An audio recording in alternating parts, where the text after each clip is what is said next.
Hello kids!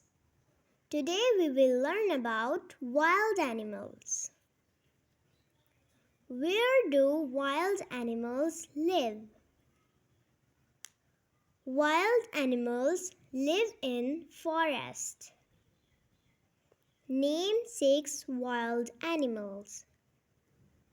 Zebra, tiger,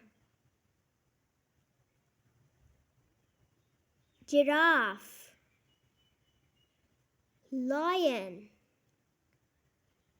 monkey, elephant. Which animal has biggest ears? Elephant has biggest ears. Do you know what is the elephant long nose called? Elephant long nose called trunk. Which animal has longest neck? Giraffe has longest neck.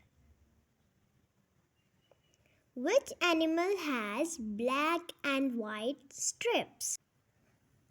Zebra has black and white strips. Where does a monkey live? Monkey live on tree. So kids, our today's lesson has been finished. Thanks for watching. If you like my video, please like, share and subscribe my channel and press the bell icon for the notifications of my videos.